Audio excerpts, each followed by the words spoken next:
Mongil Stardive is by far the worst gacha game that I have ever played. The reason for that is because I haven't been able to stop playing it. It has been so freaking addictive that I haven't been able to put it down. I poured 24 hours into the game since it launched 2 days ago.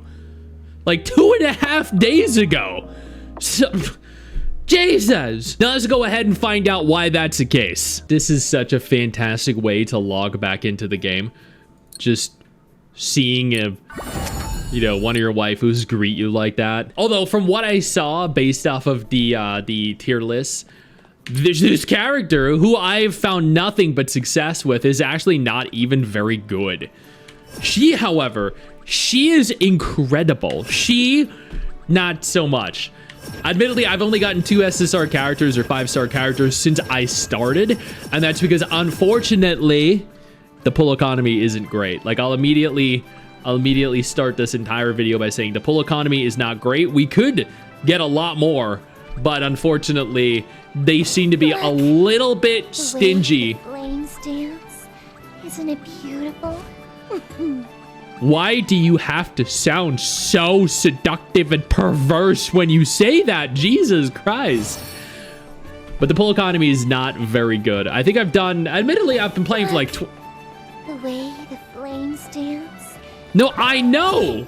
Shut up. Jesus, this girl does not stop. But I think I've done like 60 polls since starting. And that isn't bad, but I think they promise several hundred. And I've played through so much of the game already. But let's break down why I've been having as much fun as I'm having. First, with the characters. The characters look fantastic. Like this character here, she's a 4-star character, which is unreal. So the characters all look great.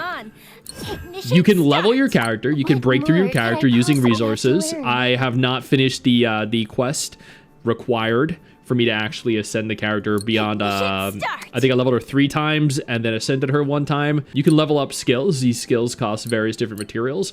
Hers cost thin sinew, hers cost torn cartilage, hers costs the nasty powder. You can equip gear. The gear has varying rarities. You can also enhance the gear using various different materials. As you can see down the bottom, you have 4 different pieces, and then this piece right here. There is the awakening system, which is the dupe system. The dupes are actually pretty powerful from what I've seen. So you're gonna require additional dupes to make full use of the characters, unfortunately. I suppose I'll try it out. At the same time, the gacha rates itself aren't terrible. They're not great, but they're not terrible. You also have the creatures that you capture out in the world that you can effectively equip. They provide various different beneficial boosts. These come in the form of traits. So as an example here, I have this weird looking little Rocky Mander. It gives me Keen Eye and Swift Hands. The Keen Eye ability gives me 3% crit rate, and Swift Hands let me grow up the characters without them realizing I did so. That's always very handy to get away with. And then you have each character's respective profile. So she, as an example, is tiny, and she weighs absolutely nothing. She is taller, but weighs even less, which is kind of crazy to think about. She weighs 5 pounds less than she does. That is insane. Looking at the characters here, she definitely looks bigger, but apparently she's not. But I mean, who am I to I guess maybe it's her boobs. I don't know. I don't know. Nanners is the best part of the game. It is the main character and goes around eating various different creatures. You can combine the creatures together. It poops out the creatures. Apparently, I just unlock mutations. I actually utilized this in the content creator server. I utilized it in the beta, but essentially you combine various different creatures together, much like the combination here, to create a stronger variant of the creature. These are all very cool. It adds a lot of depth, and it is actually kind of a unique system. There are link chains which you can equip and have the monster assist you in battle. You can enhance them using various different materials, items you find out in the world. You can craft gear if you want to. You can craft set pieces. You can craft the materials here that you use to upgrade skills or just upgrade your character in various different ways. You can convert the materials as well. This is useful when you have a lot of stamina to expend. Like right now I have 78 out of 100. There's the breakthrough set of dungeons. There is the gold dungeon. There are EXP dungeons. These are all pretty self-explanatory. Thankfully, you'll see that there is a sweep feature. God, I can't live without a sweep feature. I genuinely can't. I absolutely loathe gacha games that do not provide sweeping as a feature by default because it takes so much time and effort to go through it piece by piece every single time. Now, I'll give you a quick look at what the combat's like. I'm going to use the archer here because I feel like she's very strong. She has a lot of AoE potential. So it is action combat. Characters have their own unique ability set to E. They have their ultimate ability set to Q. They have their own weapon type. Flare, as an example, is a mage, so they do have class. They do have their own respective class archetypes. You can dodge. You can also break the monsters as well by hitting spacebar to swap to a different character, which is very useful because that allows for you to dodge, allows for you to effectively like parry or cancel as well, which is very cool. That at the end of each instance, you get your treasure chest, which rewards you with the materials you need, and it costs 10 stamina. The stamina, unfortunately, is very difficult to come by, and I think is one of the main issues I have with the game because there's an over-reliance on stamina for things to do overall. There's cooking, but I mean, I very rarely make use of cooking in gacha games anyway. There's the Dimensional Rift. I unlocked this during the content creator server. I also unlocked this during the beta. Unfortunately, I do not have it unlocked right now. Or I think I had the Dimensional Rift unlocked. Maybe it was the Conquest mode that I had unlocked. It was the game mode that allowed for you to refight the large boss monsters that you encounter either out in the world or as part of the story. There are quests, and these are actually very important because on the one hand, the main quest is what takes you through each individual town, but then the main quest is often gated by pursuing and then completing multiple side quests as well, for better or for worse. I'm the kind of person that doesn't really like doing side quests, but at the same time, like, at the end of the day, you kind of have to. So ultimately, I am forced to do something I don't want to do. The towns themselves are beautiful. They are, I feel like, handcrafted. Everything looks good. Everything feels correct. Nothing feels like weirdly placed. The world is filled with not only monsters, but also people. When exploring the towns, you'll also find treasure chests or areas of interest. Again, like, this game is absolutely stunning. The characters look great. The NPCs look good. Like, they genuinely do. They're very detailed. They're very emotive. They're very expressive. In the cutscenes themselves, the characters are unbelievably emotive and unbelievably expressive. Like, I'm going to go ahead here and just show on screen real quickly how good the cutscenes look and how much better these cutscenes look than almost any other gacha game out there at present. I guarantee you that at the end of the day, if you play this game, you're going to go into it and then come out of it with a significantly higher expectation in terms of character animations and engagements and interactions. The gacha isn't great. So you do get a guaranteed character every 90 polls, which I think is actually very good because that means there's no 50-50. The rates for each individual character, the limited banner character, are 1%.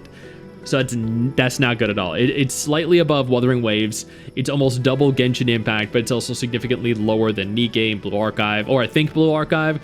But I do not like a base rate of unit acquisition below 2%, because my gacha luck always sucks, and I know it's going to take me to hard pity to get her. The weapon banner is a pity at 80.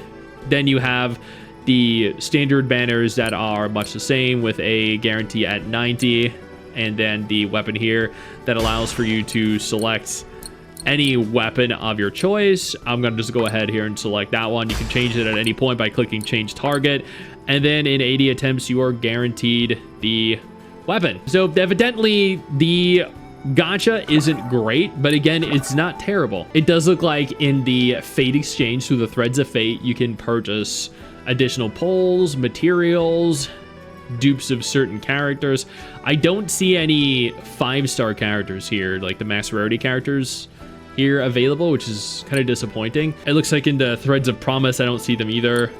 I don't see them in the Starlight Crystals. They're not in the token shop or the Rift shop. Maybe they're somewhere else and I just can't find them, but I don't see the dupes for the limited characters for whatever reason. If anybody is watching that knows where those are located, please do let me know so I can work on purchasing them myself. The world in this game is phenomenal. It genuinely, honestly is. The game functions very much so like a JRPG. The majority of JRPGs have these linear maps, these linear areas where you effectively run through a very small area, encounter numerous different monsters in the area, find treasure chests, find loot, and then you make it to the next area. They're all segregated, so split off from one another rather than being a large open world, but they're still explorable. You can still run around, you can loot materials, you can fight things. Sometimes you find elite monsters, sometimes you fight boss monsters, sometimes you find puzzles that are actually really fun to do. This is also how you go about acquiring the summon spirits that Neanders eat. See? He ate it up, and then he poops it out. But he didn't poop it out right here because... Oh, Neanders leveled up. Cool. Which, speaking of, real quick, Neanders gets statistical boosts as he continues to level. I'm assuming he's a he. I'm not entirely sure.